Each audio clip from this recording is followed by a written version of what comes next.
नमस्कार। आज हम एक बहुत ही दिलचस्प किस्से पर बात करने वाले हैं। ये साईं बाबा, श्रद्धा और सबूरी का चमत्कार किताब से है। जी। शिरडी के एक गरीब किसान की कहानी है ये। उसका साईं बाबा पर विश्वास अटूट था। हाँ। तो आज हम यही समझने की कोशिश करेंगे कि ये कहानी हमें विश्वास और धैर्य के बारे में, खासकर मुश्किल हालातों में, क्या सिखाती है। बिल्कुल। तो कहानी शुरू होती है शिरडी में। एक किसान है, अपनी पत्नी के साथ रहता है।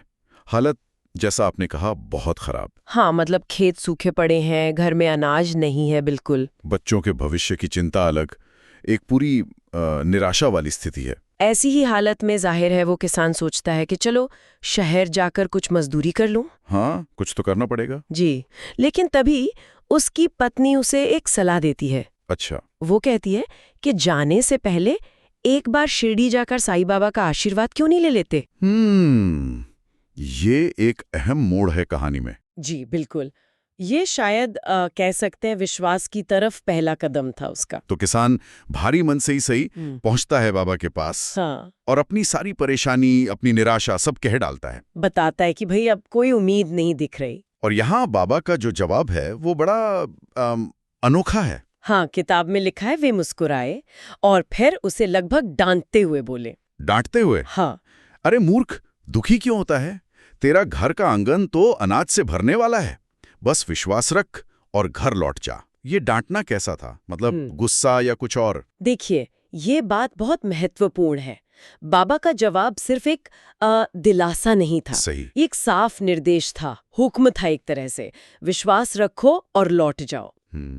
अब ये उस किसान के लिए सीधी परीक्षा थी कि क्या वो अपनी आंखों देखी गरीबी, अपनी समझ को परे रखकर, हाँ, जो असलियत वो जी रहा है, जी, उसको छोड़कर सिर्फ बाबा के शब्दों पर बिना किसी सबूत के भरोसा करके वापस जाएगा। यही तो श्रद्धा की बात आती है। बिल्कुल। श्रद्धा मतलब सिर्फ मानना नहीं, बल्कि कहे हुए पर पूरी तरह से अमल करना, बिना शक के। और कमाल यह है कि किसान ने ठीक ये ही किया। हाँ। उसने बाबा की बात मान ली, घर लौट आया।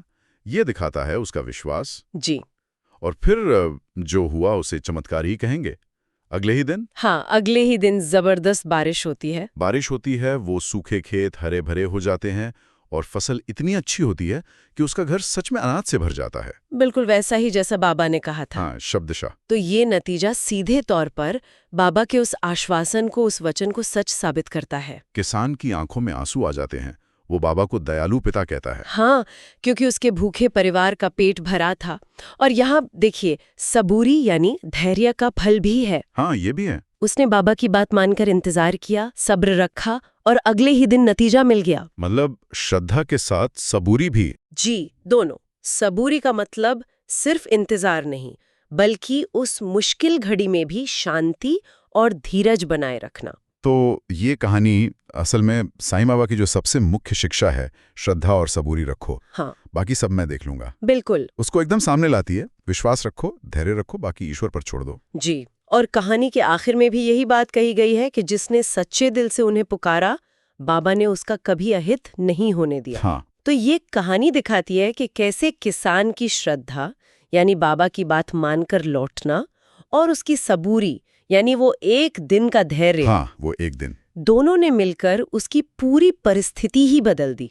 और ये सोचने पर मजबूर करता है कि शायद विश्वास और धैर्य सिर्फ कोई आध्यात्मिक चीजें ही नहीं है। हाँ। बल्कि मुश्किल समय में जब लगे कि कुछ हमारे हाथ में नहीं है, तब टिके रहने की एक ताकत भी देते हैं, एक मनोवैज्ञानिक सहारा। सही बात है।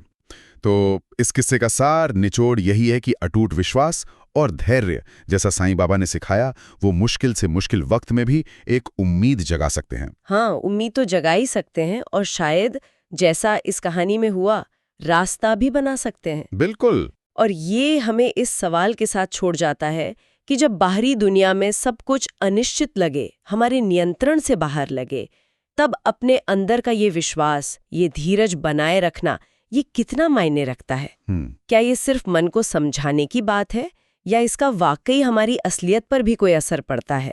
ये कहानी कम से कम एक संभावना तो दिखाती ही। सब्सक्राइब करें और जुड़ें साईं बाबा की भक्ति में रोजाना। भक्ति वीडियो सबसे पहले पाने के लिए बेल आइकन दबाएं। ओम साई राम लिखकर साईं बाबा का आशीर्वाद पाए।